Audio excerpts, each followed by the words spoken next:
वर्षों के विदेशी आक्रांताओं के आघातों और बाद में ब्रिटिश शोषण ने भारत की सांस्कृतिक और सामाजिक व्यवस्था पर बड़ा दुष्प्रभाव डाला था।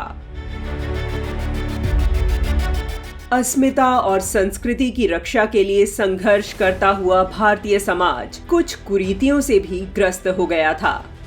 समय समय पर महापुरुष भारत के सोए हुए समाज को जागृत करने का कार्य कर रहे थे। गुलामी और मानसिक दास्ता के ऐसे काल में 11 अप्रैल वर्ष 1827 को महाराष्ट्र के सतारा जिले में माली समाज में एक महापुरुष का जन्म हुआ, जिसने अपने संघर्ष और दृढ़ निश्चय के बल पर समाज के वंचित और शोषित लोगों को मुख्य धारा से जोड़ने हेतु कर्मयोगी बन अपना जीवन आहूत कर दिया। वह महापुरुष थे महात्मा ज्योतिबा फुले। वर्ष 1873 में उन्होंने सत्य शोधक समाज की स्थापना की थी, जिसका मुख्य उद्देश्य था सत्य की खोज। सत्य शोधक समाज के विचारों को जनमानस तक पहुंचाने के लिए दीनबंधु समाचार पत्र का प्रकाशन भी किया। इसके द्वारा महात्मा फुले ने समाज में व्याप्त कुप्रथाओं, कर्मकांड की आड़ में किए जाने वाले आडंबरों, जाति प्रथा, अस्पृश्यता और बाल विवाह आदि का विरोध किया एवं सामाजिक समानता, वंचित उत्थान, स्त्रियों और बालिकाओं की शिक्षा, विधवा विवाह आदि के लिए विशिष्ट योगदान दिया। जाति व्यवस्था और अशिक्षा पर महात्मा ज्योतिबा ने कुठाराघात कर उसे भारतीय समाज के लिए कलंक बताया था।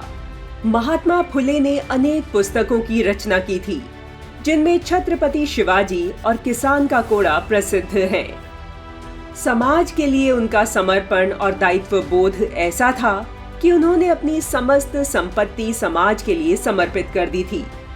उन्होंने अपनी वसीयत में कहा, मेरी समस्त संपत्ति समाज के कार्यों के लिए प्रयोग की जाए।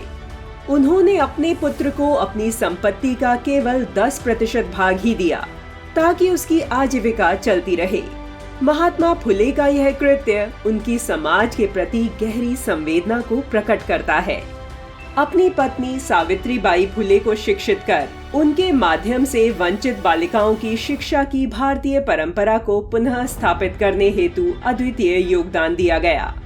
ऐसे महापुरुषों की विरासत को आगे बढ़ाना हम सभी का दायित्व बनता है। आज भी भारत के अनेक संगठन ज्योतिबा फुले से प्रेरित होकर समानता, शिक्षा, वंचित वर्ग उत्थान हेतु समर्पित भाव से राष्ट्र कार्य में समर्पित हैं। ऐसा ही एक संगठन है राष्ट्रीय स्वयंसेवक संघ।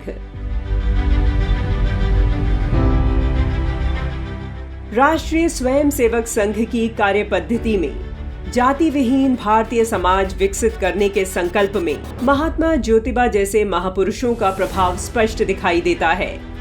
संघ के स्वयंसेवक अपनी कार्य पद्धति और सामाजिक कार्यों के माध्यम से महात्मा ज्योतिबा फुले जैसे महापुरुषों की विरासत को आगे बढ़ा रहे हैं। जाति पाति की कुरीति पर संघ के तत्कालीन सर संघचालक बाला साहेब देवरस जी ने 1974 में कहा था, अस्पृश्यता हमारी सामाजिक असमानता का एक दुखद और दुर्भाग्यपूर्ण पहलू है।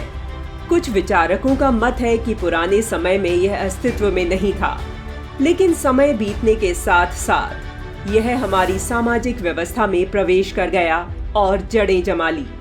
इसका मूल कुछ भी हो, हम सभी मानते हैं कि अस्पृश्यता एक भयानक मूर्खता है और इसे अनिवार्य रूप से ताला, स्टॉक और बैरल से बाहर फेंक दिया जाना चाहिए। इसमें कोई दो राय नहीं है। अमेरिका में गुलामी को खत्म करने वाले अब्राहम लिंकन ने कहा था, अगर गुलामी गलत नहीं है तो कुछ भी गलत नहीं है। इसी तरह हम सभी को यह घोषणा करनी है, यदि अस्पृश्यता गलत नहीं है तो दुनिया में कुछ भी गलत नहीं है। इसीलिए हम में से प्रत्येक को प्रत्येक रूप में सामाजिक असमानता को समाप्त करने का लक्ष्य रखना चाहिए। हमें बड़े पैमाने पर लोगों को स्पष्ट रूप से बताना चाहिए कि सामाजिक असमानताओं के कारण हमारा समाज कैसे कमजोर और असंगठित हो गया है। हमें उन्हें इनसे छुटकारा पाने का रास्ता भी बताना चाहिए। यह आवश्यक है कि प्रत्येक व्यक्ति इस प्रयास में अपना योगदान अवश्य दे। यह हिंदू एकीकरण के रास्ते में एक बाधा को दूर करेगा। वर्तमान समय में संघ के अनेक अनुषांगिक संगठन समाज के वंचित वर्ग को राष्ट्र की मुख्य धारा से जोड़ने के लिए समर्पण भाव से यत्नशील हैं। संपूर्ण भारत के जनमानस को जाति पंथ संप्रदाय से ऊपर उठकर राष्ट्र को वैभवशाली बनाने का जो स्वप्न महात्मा ज्योतिबा ने देखा था, उस विरासत को संघ के स्वयंसेवक निष्ठापूर्वक संजोते दिखते हैं।